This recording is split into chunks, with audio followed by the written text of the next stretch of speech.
Olá, tudo bem? Hoje a gente vai mergulhar na história do Bitcoin.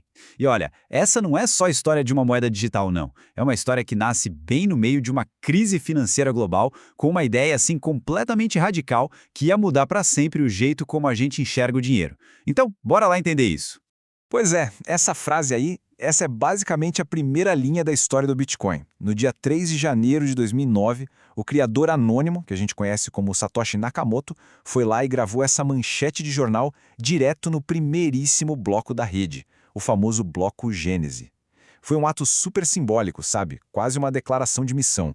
O recado era claro, o Bitcoin nascia como uma resposta direta às falhas do sistema financeiro que todo mundo conhecia.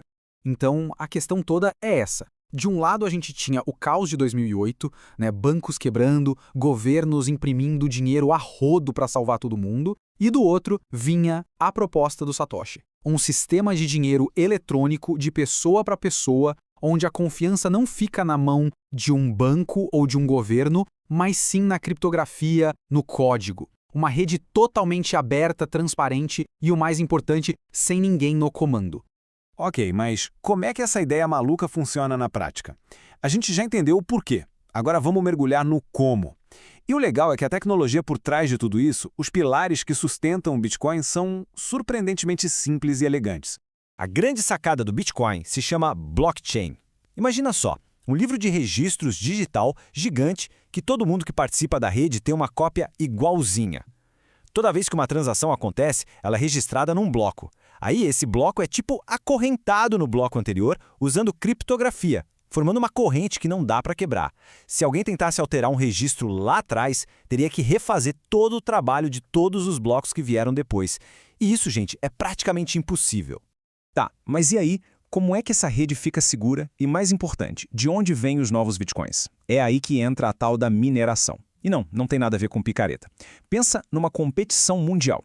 Computadores do planeta inteiro correndo para resolver um quebra-cabeça matemático super complexo. O primeiro que consegue ganha o direito de adicionar o próximo bloco na blockchain e, como prêmio, recebe bitcoins novinhos em folha. Por isso, o nome prova de trabalho, ou Proof of Work. O computador tem que provar que ralou, que gastou energia para poder validar as transações e ganhar a recompensa.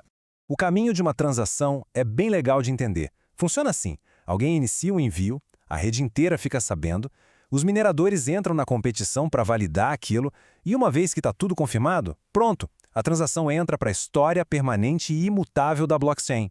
É simples, né? Mas, ao mesmo tempo, é totalmente revolucionário. E agora, a gente chega num dos pontos mais cruciais de todos, a escassez. Diferente do dinheiro que a gente conhece, que os governos podem imprimir quando quiserem, o Bitcoin tem um limite final, fixo. Só vão existir, no máximo, 21 milhões de unidades. E ponto final. Nenhum a mais. Isso está escrito no código-fonte, não dá para mudar. É a primeira vez na história que a gente tem um ativo digital que é comprovadamente escasso. Beleza? Agora que a parte técnica já está mais clara, vamos para a parte, digamos, mais selvagem da história. A jornada do Bitcoin, desde ser um passatempo de nerds entusiastas de tecnologia, até se tornar esse fenômeno global que capturou a atenção do mundo inteiro. E que jornada, viu? O começo foi bem humilde, viu? Em 2010 teve a famosa história das 2 pizzas compradas por 10 mil bitcoins, que hoje valeriam uma fortuna, centenas de milhões de dólares. Depois vieram as primeiras grandes altas, tipo em 2013, quando o preço bateu $1.000 pela primeira vez. Mas nem tudo foram flores. Tivemos desastres, como a quebra da corretora Mt. Gox. E claro, quem é que não se lembra daquela loucura de 2017, quando o preço explodiu e chegou perto dos $20 mil? Olha, o caso da MTGOX em 2014 foi um verdadeiro terremoto para o mercado. Pensa só, 850 mil bitcoins simplesmente sumiram, desapareceram. A gente está falando da maior corretora do mundo na época, que cuidava de 70% de todas as transações de Bitcoin. E ela quebrou, assim, da noite para o dia. Foi um baque gigantesco na confiança do pessoal e um lembrete bem duro do quanto esse mercado ainda era novo, arriscado e imaturo. Mas aí depois de que a poeira baixou, alguma coisa começou a mudar. A história em torno do Bitcoin começou a se transformar. Deixou de ser só coisa de entusiastas de tecnologia ou de gente especulando no varejo. Os peixes grandes, o pessoal de Wall Street, eles estavam começando a prestar atenção. E vários eventos acabaram acelerando essa virada.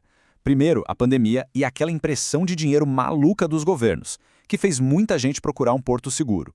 Aí a ideia do Bitcoin como ouro digital ganhou uma força tremenda. Depois, empresas gigantes como a MicroStrategy começaram a colocar bilhões de dólares em Bitcoin. El Salvador transformou em moeda oficial. E a cereja do bolo foi a aprovação dos ETFs de Bitcoin lá nos Estados Unidos. Basicamente, fundos de investimento fáceis de comprar e vender como se fossem ações. Isso aí abriu a porteira de vez para o dinheiro de Wall Street.